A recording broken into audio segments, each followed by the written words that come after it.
drôle d'anniversaire pour notre organisme que de fêter ça en confinement. Évidemment, on a dû reporter un petit peu les festivités qu'on imaginait. Donc, on profite du début de l'année 2021 pour souligner en mode virtuel, dans nos événements en mode virtuel, notre 20e anniversaire.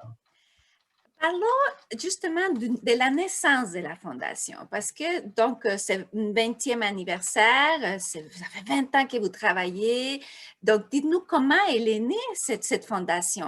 C'était quoi les objectifs en premier? Est-ce que ces objectifs ont changé?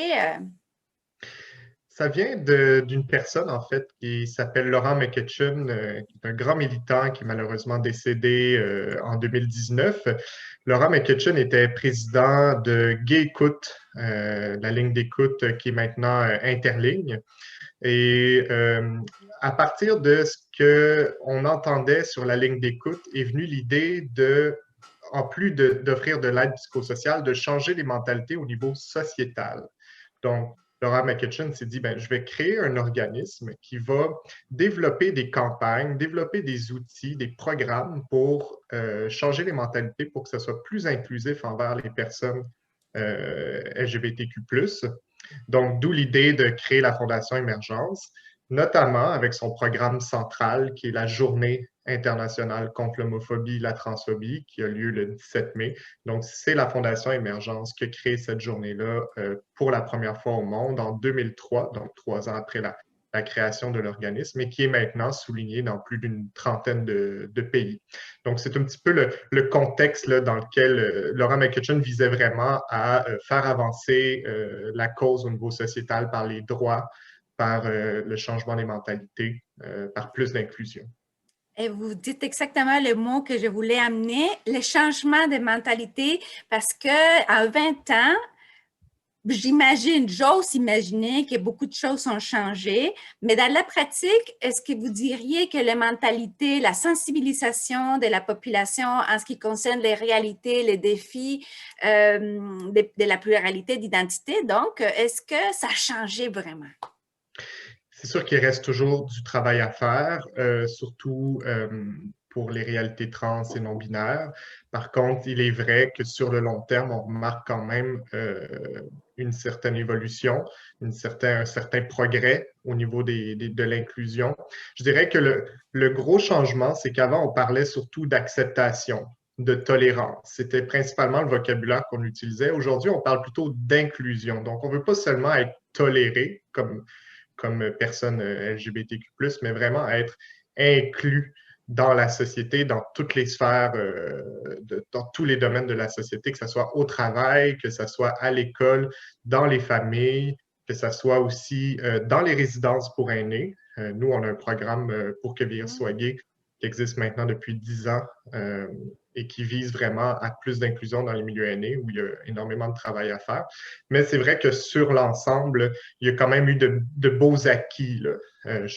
Par exemple, l'ajout de l'identité et de l'expression de genre comme motif de discrimination dans la charte, ça nous permet d'avoir un levier pour lutter contre toutes les autres discriminations au niveau législatif et d'ouvrir la discussion au niveau collectif sur l'inclusion de l'ensemble des personnes LGBTQ+. Vous disiez aussi qu'il y a certaines réalités, certaines identités sexuelles qui sont mieux comprises que d'autres. Pourquoi vous pensez qu'il y a certaines identités sexuelles qui sont facilement comprises? En fait, peut-être que ça fait plus de temps qu'on en parle. J'essaie de voir quels aspects pourraient être déterminants en ce qui concerne la compréhension de toutes les diversités sexuelles.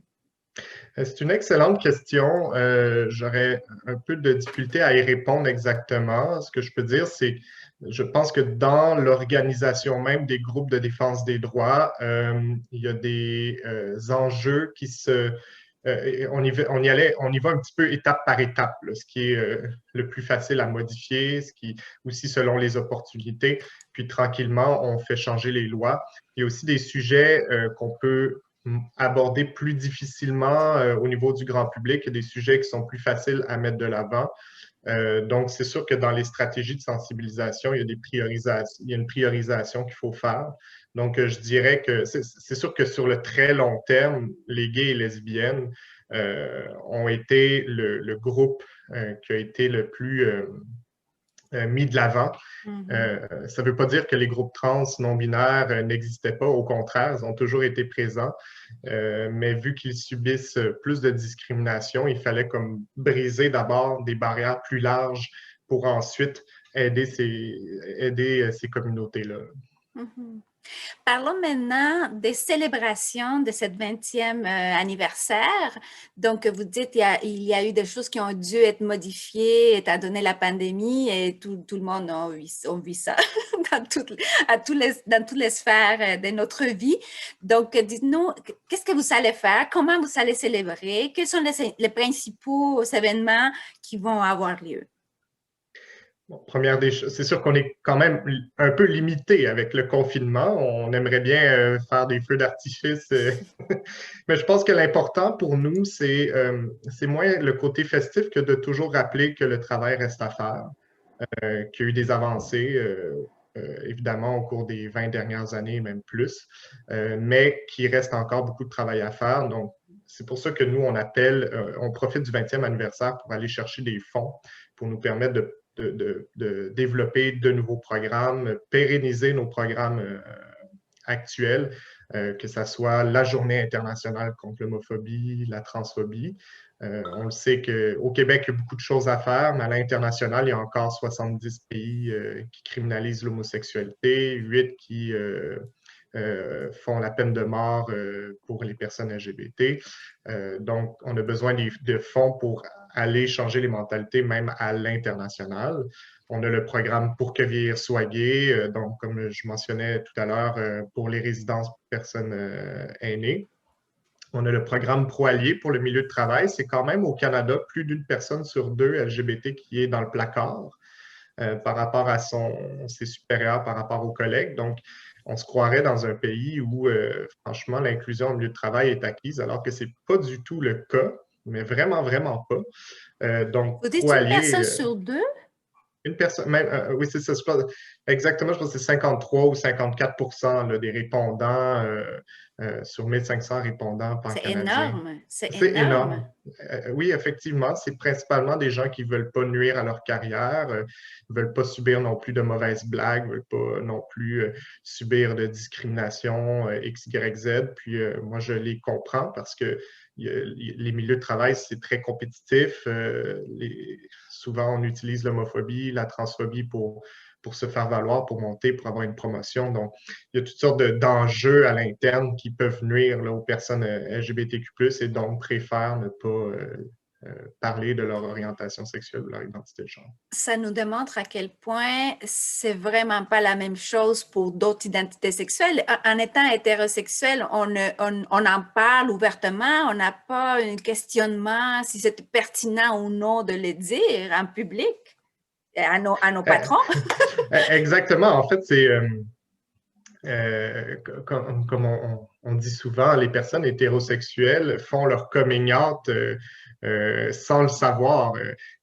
Par exemple, au dîner, quand on parle de notre fin de semaine, son conjoint et ses enfants, c'est un coming out d'une certaine manière. Donc, les personnes LGBT ne sont pas toujours à l'aise de le mentionner, donc souvent, ils vont se créer une double vie, une double identité, juste pour ne pas être achalés, ne pas être embêtés de questions. Donc, effectivement, là, il y a cet enjeu-là où on parle de notre sexualité au sens très large, de notre vie amoureuse, de notre vie romantique, souvent sans même s'en apercevoir. C'est quand on est dans un groupe minoritaire qu'on s'en rend compte que tous les trucs qui vont de soi, en fait, ne le sont pas nécessairement pour tout le monde. Laurent Brault, dites-nous quelle est l'adresse à laquelle les gens doivent se référer s'ils veulent avoir plus d'informations sur les événements, sur oui, c'est ça, les événements que vous avez organisés en marge de ce 20e anniversaire. Donc, il faut se rendre sur notre site web de www.fondationemergence.org. Vous avez accès à l'actualité de nos activités, de nos programmes, aussi le lien vers notre encamp d'œuvres d'art. Vous pouvez aussi suivre tout ce qu'on fait sur notre page Facebook de la Fondation Émergence.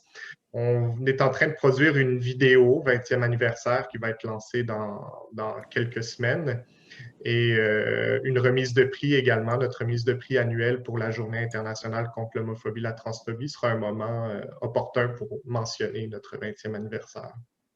Laurent Brault, vous êtes directeur général de la Fondation Émergence. Merci beaucoup. Ça fait plaisir. Merci de l'invitation.